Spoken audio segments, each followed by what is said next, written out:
जय गुरुदेव। जय गुरुदेव। जय गुरुदेव। गुरुर्ब्रह्मा गुरुर्विष्णु गुरुर्देवो महेश्वरः गुरुर्साक्षात् परं ब्रह्मा तस्मै श्री गुरुवे नमः।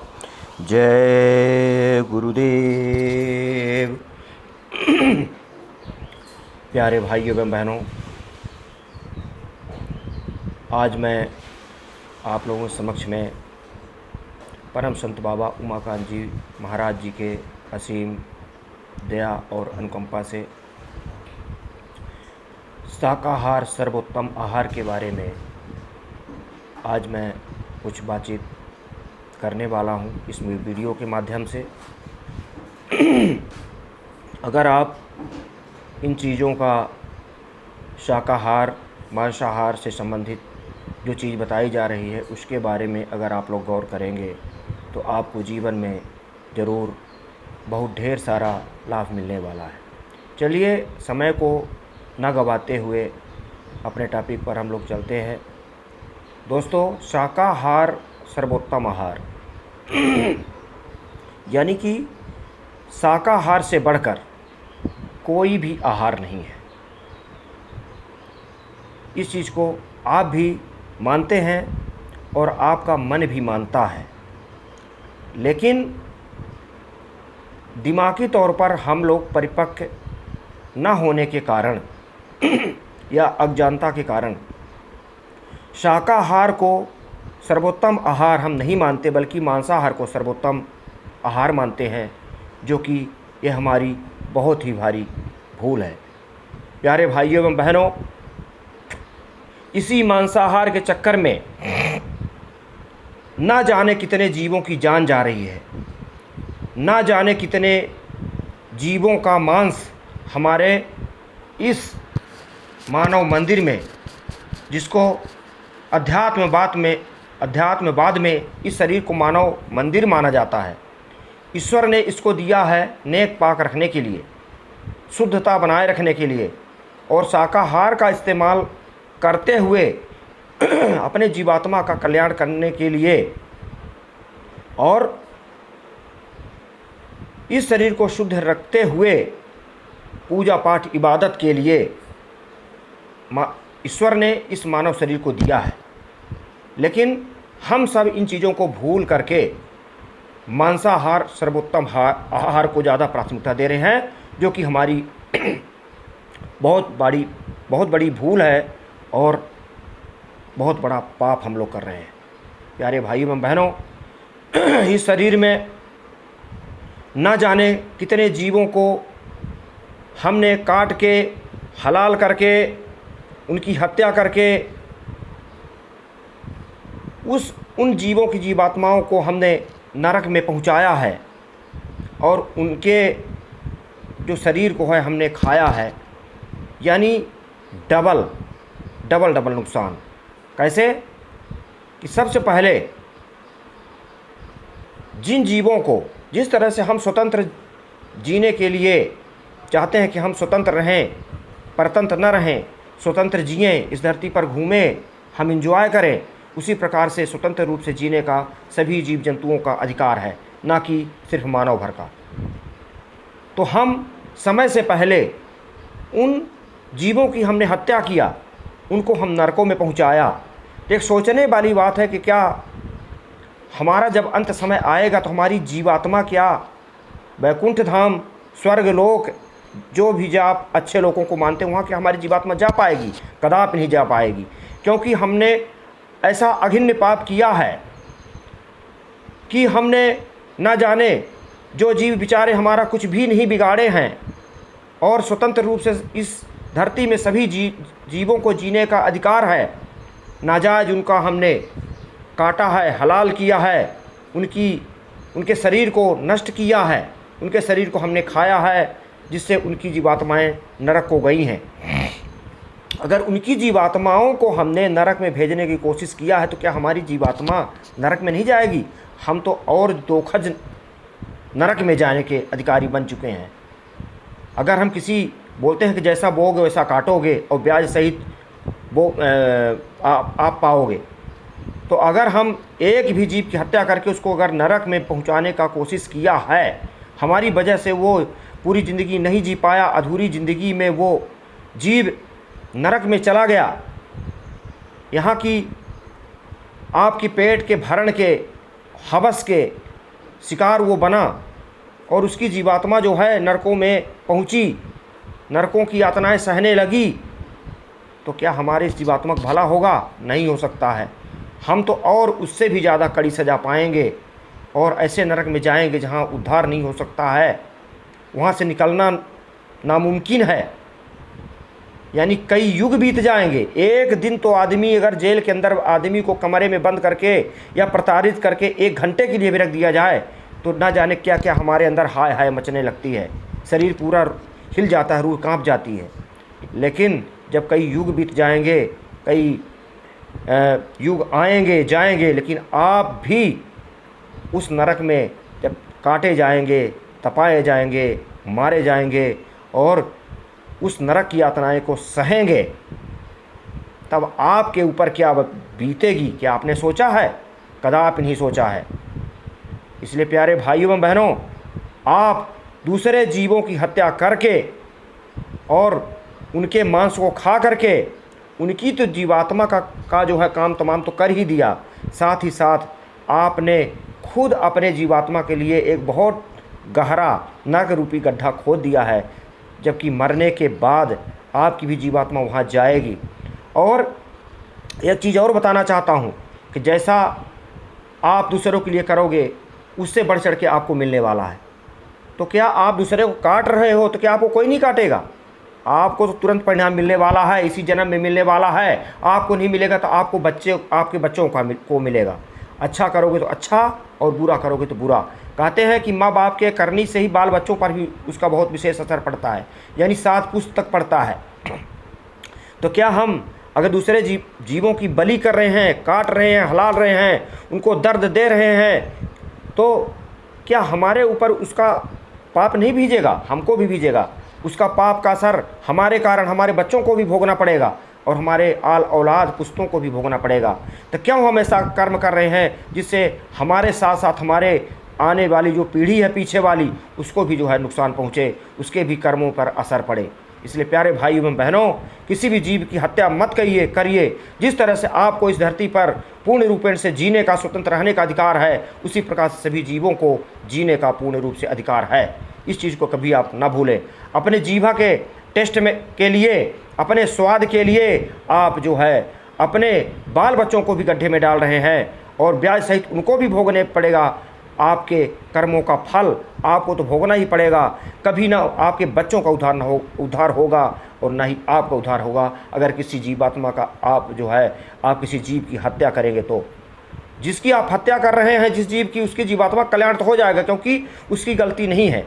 आपकी गलती की वजह से वो जो है नरकों की योनि में जो गया, यातनाएं भोग रहा है। मालिक वो परमात्मा उसकी रूह के ऊपर तो दया कर देगा, क्योंकि आपने उसको नाजायज रूप से प्रताड़ित करके उसके शरीर को काट करके आपने भरण पोषण का अपने कारण बनाया है। तो उसकी जब रूह जाएगी, चिल्लाएगी, नरकों में की पीड़ाओं को सहेगी, तो उस मालिक वो परमात्मा बहुत दयालु है, वो कृपा कर देगा उसके ऊपर। उसको हो सकता है बहुत अच्छा से अच्छा जन्म मिल जाए, लेकिन आपका कल्याण कभी नहीं हो सकता है। दूसरी चीज़ प्यारे भाइयों एवं बहनों, ये कहना चाहता हूँ कि उस जीव जंतु के शरीर को आपने काट करके इस मानव मंदिर में भरा है, इस मानव मंदिर को गंदा किया है। एक चीज़ मैं बताना चाहता हूँ कि जब घर में कोई ख़त्म हो जाता है, उसके शरीर को फटाफट घर से बाहर क्यों निकालते हैं? क्या आपने सोचा? और घर से बाहर इसलिए निकालते हैं क्योंकि वो शरीर गंदा हो जाता है और वो घर के काबिल जो है, घर के अंदर रखने काबिल नहीं होता है। फिर उस शरीर को हम फटाफट ले जाते हैं श्मशान घाट में, वहाँ उसको जलाते हैं। जलाने के बाद जो वो जगह होती है, उसको लोग बोलते हैं कि उस जगह में कभी भी जो है वो शुद्धिकरण नहीं हो सकता, वह जगह अपवित्र हो जाती है। क्या आपने विचार किया वो जगह अपवित्र हो जाती है। इसके बाद जब हम उस शरीर को जला के आते हैं तो नहाते हैं, धोते हैं, घर का पूरा साफ सफाई करते हैं और जो कपड़े हैं उसको सफाई करते हैं, बाल मुड़वाते हैं। कारण क्या है? उस शरीर की अशुद्धि की वजह से हम ये सब शुद्ध करने की कोशिश करते हैं। तो ये तो हम करते हैं फॉर्मेलिटी वाला, दिखावे वाला, लोकाचार वाला, लेकिन आपने जो मेन चीज़ है वो तो किया नहीं। जब आप ऐसा कर सकते हो तो जानवरों के मांस को जब आप अपने मुंह के द्वारा खा के उसको भक्ष रहे हो तो उसका जो ब्लड बन रहा है वो हमारे शरीर के अंदर जा रहा है, तो क्या हमारा ये शरीर गंदा नहीं हुआ? ये भी गंदा हुआ। इस चीज़ को आपको मानना पड़ेगा। जब तक उस शरीर के यानी उस मांस के खाए हुए टुकड़े के वजह से जो खून बना है हमारे शरीर के अंदर, वो खून जब तक हमारे शरीर के अंदर रहेगा तब तक ये हमारा शरीर पवित्र नहीं हो सकता है। तो हमारा शरीर तो अशुद्ध हो ही गया। तो ये हम आपसे ही पूछना चाहते हैं कि जब घर का ही कोई सदस्य ख़त्म हो जाता है, उसको जलाने के बाद हम घर की साफ़ सफाई करते हैं, कपड़े वस्त्र वगैरह साफ़ करते हैं, शरीर को सफाई करते हैं, बालों को निकलवाते हैं शुद्धता के लिए, जो कि बाह्य चीज़ है। तो आंतरिक चीज़ जो हमारे खून के अंदर प्रविष्ट कर रही है, परमानेंट बह रही है, तो क्या इसको शुद्धिकरण करने के लिए आप क्या कर सकते हैं? कुछ भी नहीं कर सकते हैं। प्यारे भाइयों एवं बहनों, यह शरीर ईश्वर ने दिया है कि अपनी जीवात्मा का कल्याण करने के लिए आपको सुधरने का मौका दिया है कि आप बहुत नरकों में रहे, न जाने कौन कौन सी योनियों में रहे, कभी जानवर बने, कभी पेड़ पौधा बने, कभी नरकों में रहे, वहाँ मारे जाते थे, सताए जाते थे, काटे जाते थे, नरकों की यातनाएं सहते थे। उस परमेश्वर को जब दया आई तब उसने कृपा करके मानव जन्म दिया है।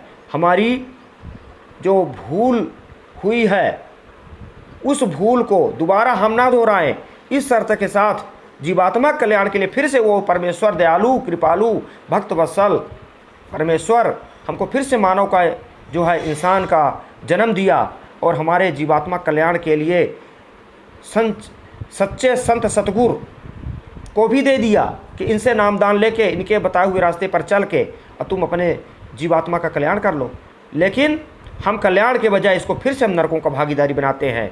यानी कि एक बार परमेश्वर ने मौका तो दिया सुधरने का और अपनी जीवात्मा कल्याण करने का, लेकिन हमने अगर इसका सही ढंग से सदुपयोग इस मानव जीवन का नहीं किया तो अब कई युग दोस्तों बीत जाएंगे, न जाने कितने त्रेता द्वापर आएंगे, लेकिन इस जीवात्मा कल्याण नहीं हो सकता है। वह नरकों की यातनाएं भोगेगी, वहाँ मारी जाएगी, कटाई जाएगी, सताई जाएगी।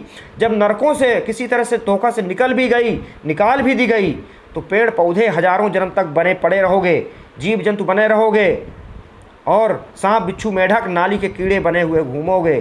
तुम्हारा कोई सुनवाई नहीं होगी। उस समय कोई मुक्ति का रास्ता बताने वाला भी नहीं होगा और उसमें आप कुछ कर भी नहीं सकते हो।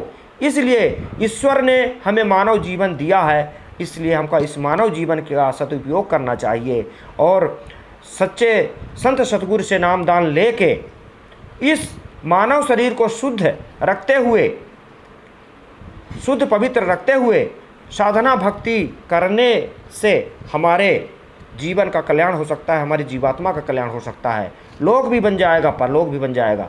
लेकिन यह हम ना करके और हम तो मांसाहार, जीवों का हलाल, जीवों को काटना, जीवों का मांस खाना ही हम सब कुछ समझ रहे हैं इस जीव के टेस्ट के लिए।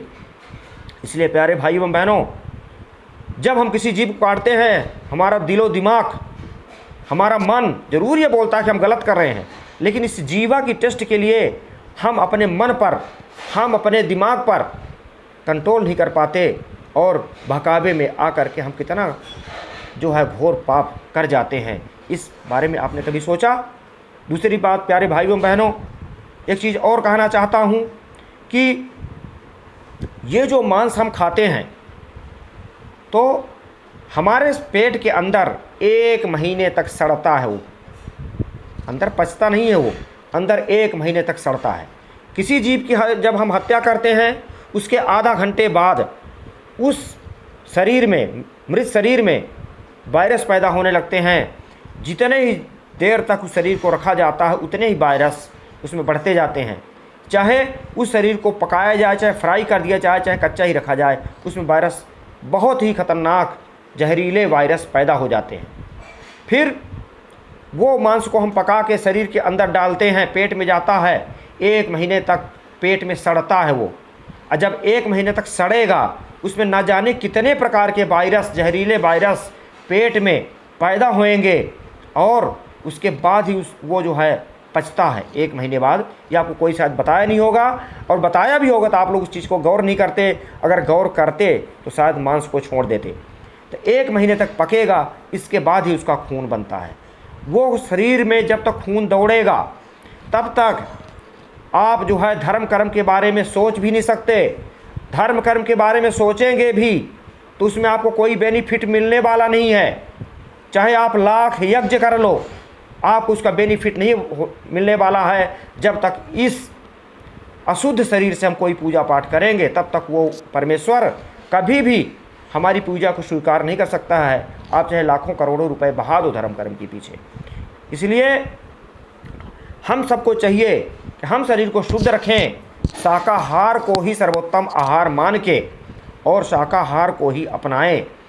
किसी जीव की बलि हम न दें। प्यारे भाइयों एवं बहनों, ये जो कोरोना वायरस फैला था, चीन से आया था। अब कोरोना वायरस कैसे फैला? क्योंकि वहाँ के लोगों को मांस खाने का बहुत शौक़ है। पैसे वाला देश है, मांस खाते हैं, कच्चा हो चाहे पका हो, कैसे भी मांस चाहिए। जब आज सुबह हम मांस खाए, फिर दोपहर खाए, फिर शाम खाए, फिर डेली हम वही मांस ही मांस खा रहे हैं। उसको हम काट के फ्रिज में भी रख रहे हैं कि आज के नहीं कल के लिए हो जाएगा, या सुबह काटे दोपहर के लिए शाम के लिए हो जाएगा। यानी किसी न किसी तरह से उस मांस को काटे, उसमें वायरस पैदा हुए, वो हमारे शरीर के अंदर गया, कंटिन्यू उसको डाल रहे हैं। और जैसा कि मैं पहले बताया कि पेट में जाने के बाद 1 महीने तक एक बार खाया गया मांस सड़ता है। उसमें भी वायरस पेट के अंदर भी पैदा होते हैं। बाहर तो पैदा होते हैं, वो अंदर गए, और अंदर भी न जाने कितने जहरीले वायरस पैदा होते हैं। और पैदा हो करके और जो है हमारे शरीर की जो ताकत है, जो पावर है, उसको ख़त्म करते हैं। तो हम उनको कंटिन्यू खाते गए, और थोड़े थोड़े कीटाणु जो है हमारे शरीर के अंदर पहुँचते गए, पहुँचते वही जब नाना प्रकार के विषाणु कीटाणु जहरीले हमारे खून के अंदर पहुँचे, तो विशेष प्रकार का एक मतलब विस्फोट पैदा किए, जिससे कि कोरोना जैसे वायरस और न जाने कितने वायरस और आएंगे पैदा हुए, और एक दूसरे से जो है एक दूसरे के शरीर में वो फैलते गए। और आज के डेट में पूरे वर्ल्ड में कोरोना क्या अपना चमत्कार दिखाया है, आप लोगों को अच्छी तरह से पता है। तो जब चाइना से ही क्यों आया? क्योंकि हिंदुस्तान भी मांसाहार चलता है, लेकिन ऐसा नहीं है कि हिंदुस्तान में हर एक लोग मांसाहारी ही हैं। बहुत अच्छे लोग भी हैं, शाकाहार को भी बहुत अच्छा आहार मानते हैं, जो कि है भी शाकाहार सर्वोत्तम आहार। लेकिन यहाँ के लोग जो है आज मांस खाए तो हो सकता है 4 दिन बाद खाएं, क्योंकि इनको शाकाहार भी चाहिए। शाकाहार भी लोग खाते हैं, कभी मांस खाए जीभ के टेस्ट के लिए, कभी शाकाहार भी अपनाए। इसलिए इतना विस्फोट उनके अंदर नहीं पैदा हो पाया। इसलिए हमारे हिंदुस्तान से जो है ये कोरोना जैसी बीमारी नहीं आई। लेकिन वहाँ के लोग तो कंटिन्यू हुई मांस पर मांस, यानी परत पर परत पेट में जमती गई, जो कि कोरोना का रूप धारण करके वही कीटाणु विषाणु इकट्ठा होकर के पूरे देश को तबाह किया। तो साथ साथ ये इसमें इन बातों को आप ध्यान से सुनिए और समझिए। शाकाहार जैसा कोई आहार नहीं है। आप शाकाहार को ही अपनाइए, मांसाहार को छोड़ दीजिए, क्योंकि मांसाहार से कई प्रकार का आपका नुकसान है। एक तो वायरस फैल रहा है, आपकी शक्ति, आप सोचते हैं कि मांस खाने से शक्ति आ गई, शक्ति नहीं आती, शक्ति क्षीण होती है। मैं तो दावा करता हूँ कि अगर शाकाहार अपनाने वाला व्यक्ति, शाकाहार पूर्ण रूप से शाकाहारी रहने वाला व्यक्ति अगर 100 साल जिएगा, तो मांसाहारी व्यक्ति 60 साल या 70 साल में ही जाएगा, निपटेगा, मेरा दावा है। और मैं देखा हूँ, ग्राउंड में देख रहा हूँ, आप लोग भी देखते होंगे। अभी कोरोना जैसी बीमारी आई, 26 करोड़ जय गुरुदेव वाले लोग शाकाहारी 2018 में बन चुके थे, आज तो और भी 50 करोड़ हो गए होंगे। तो एक भी शाकाहारी व्यक्ति को कोरोना जैसी बीमारी नहीं पकड़ी। 26 करोड़ तो हमारे जय गुरुदेव वाले थे, अब बाकी न जाने कितने लोग शाकाहारी हैं। जय गुरुदेव वालों को तो किसी ने किसी प्रकार से कोरोना जैसी बीमारी तो आए ही नहीं, जो जय गुरुदेव ग्रुप के हैं। उज्जैन आश्रम से परम संत बाबा उमाकांत जी महाराज से जुड़े हुए हैं, उनको तो कोरोना जैसी बीमारी छुई ही नहीं, क्योंकि वो पूर्ण रूपेण से शाकाहारी हैं, शाकाहार को ही तवज्जो देते हैं। लेकिन उनके अलावा भी जो भी व्यक्ति शाकाहारी देश के, दुनिया के या अपने आस पड़ोस के कहीं के भी हैं, तो आप लोग देखे होंगे कि मांसाहारी व्यक्ति को ही सबसे ज़्यादा कोरोना पकड़ा है, शाकाहारी व्यक्ति को नहीं पकड़ा। अगर पकड़ा भी है, बीमारी लगी भी कोरोना की, तो तत्काल वो ठीक हुआ, तो तत्काल गोली दवाई का असर उसके ऊपर हुआ है। जितने गए ऊपरी लोग को सिधारे, वो सबसे ज़्यादा मांसाहारी लोगों को ही प्रताड़ना मिली है कोरोना से। इसलिए प्यारे एवं भाइयों एवं बहनों, बात को समझने की ज़रूरत है। आप किसी जीव को मत सताइए, मत खाइए, मत काटिए अपने जीवा के टेस्ट के लिए। अपनी आयु को कम मत करिए, क्योंकि वो वायरस, मांसाहार वाले वायरस आपके पेट में से आपके खून में जाएंगे और आपके एनर्जी को भी कम करेंगे, आपकी आयु को भी कम करेंगे, आपकी आयु को छीण करेंगे। वो छीण करते हैं, आपकी आयु को कम करते हैं। इसलिए क्यों आप अपने जीवा के टेस्ट में अपने लाइफ को ख़राब करते हो, अपना लोक और परलोक को भी ख़राब करते हो। इसलिए आपसे अनुरोध है, हाथ जोड़ करके आप शुद्ध शाकाहारी रहिए, नशा से मुक्त रहिए। चाहे मांस की बात आए, चाहे अंडे की बात आए, दोनों की बात बराबर है। ना ही आप मांस खाएं, ना ही आप अंडा खाएं। अंडा खाने वाला भी उतना पापी है जितना ही पापी मांस खाने वाला है। प्यारे भाइयों बहनों, अगर हम सोचते हैं कि मांस खाने से ही हमारे शरीर के अंदर एनर्जी आती है, ताकत आती है, तो मैं एक आपको उदाहरण देना चाहता हूँ कि जो घोड़ा होता है शुद्ध शाकाहारी होता है, चना खाता है, घास खाता है। हाथी शुद्ध शाकाहारी होता है, गाय बैल शुद्ध शाकाहारी होते हैं, भैंस पड़ा शुद्ध शाकाहारी होते हैं।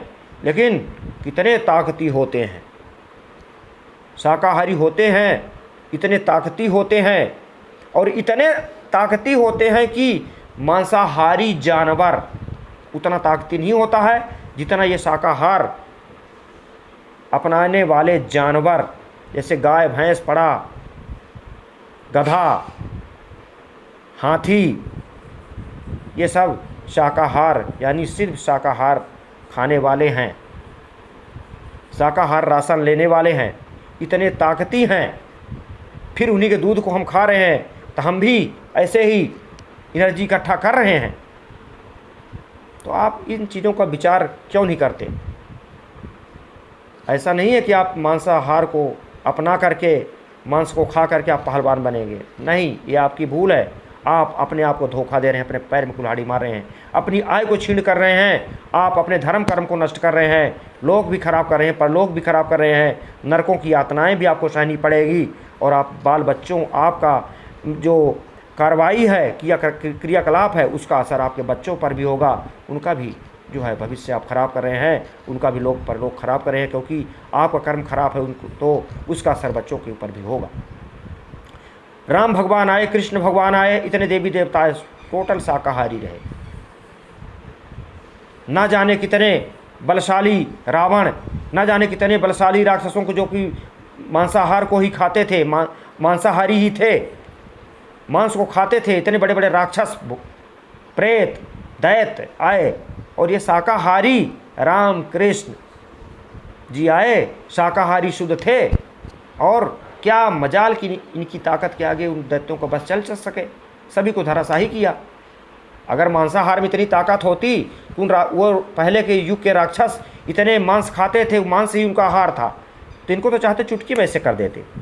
लेकिन नहीं, ये हमारी आपकी भूल है।